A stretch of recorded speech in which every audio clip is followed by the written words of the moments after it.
All right, welcome back to Radio Wasteland. Kara, tell me about some mythology.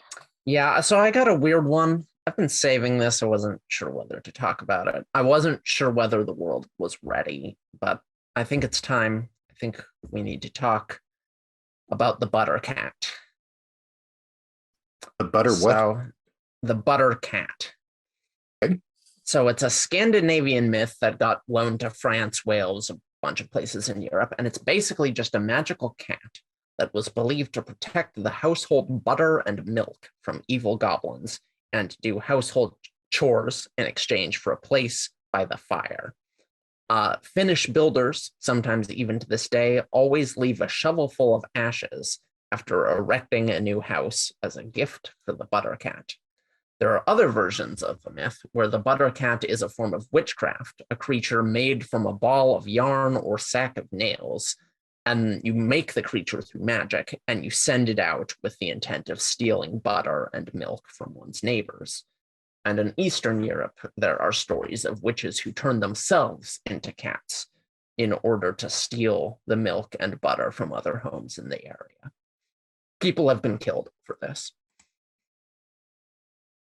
Did you just say people have been killed for this? Yeah. Like during the witch trials and stuff, people died for this. Yeah. Last week, 15 people were killed after being accused of being Buttercat. It has not been recent. Well, God, I don't know. It hasn't been in the news. And what? Okay, so they leave it a shovel of ash as a gift? Because cats like to leave their remains in ashes. Oh, okay, apparently. like litter. Gotcha. Yeah, like as cat litter. Right, and then you could also make it out of yarn and nails. Yarn, a ball of yarn or a sack of nails. Okay, because in my head I was picturing a ball of yarn with like fingernails in it, and like, God, just all that's gross. Yeah, maybe like iron nails, just right. A spiky ball of yarn. I don't know. Yeah, whoa, crazy. I really like this one. I feel that my house needs a Buttercat. One thing I was thinking is that it started out so benign. Sure, yeah. It's so nice, but by the time it worked its way across, it makes me wonder about this whole Dracula thing, because by the time it made it to Eastern Europe, they're like, "I'll kill the Buttercat," and it's like, "I'll summon the Buttercat to take my neighbor's butter." Initially it was all like benign. Oh, we give it a place to, keep bugs off. Right, the a friendly household spirit. And so, these nice, heartwarming people said, "Oh, we're moving to Eastern Europe. It'll be so nice." And they build their house there, and people are, "Oh, what's this?" And you're all, "That's a Buttercat." And they're, "Oh, you're trying to steal our butter. Kill him." It's like, humans are just terrible. I think Romania might be like that. I think there might just be a deep Gothic vein in just rural Romania, where all the myths know it's like we have to make it edgier. It's like the 90s in comics, right? When oh God, everyone had pouches on their uniforms and were committing war crimes. Right. It's that, but it's a place and it's Romania, and it's. It's the same uniform, only with short hair and a vest. Right, exactly. Yeah, right, yeah. Oh, God. Yeah, but no, this is a cool one. This is a really cool one. It's fun and it's cute, and it might as well be I might get the name wrong, but it might as well be its own Hiro Miyazaki movie. The Buttercat. Yeah. Or I think Hayao Miyazaki. The Buttercat sounds like a movie that I'd get by him, and I'd be, "Oh, this is the best thing I've ever seen in my life." It does kind of have Totoro vibes, right?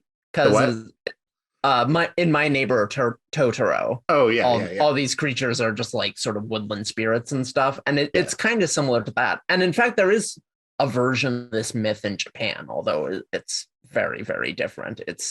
It's probably not even the same myth. It's probably just vague veneration of household cats, like protecting from evil spirits.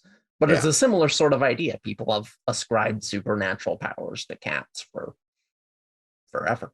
I have a cat, and it has passed some sort of spell across my house.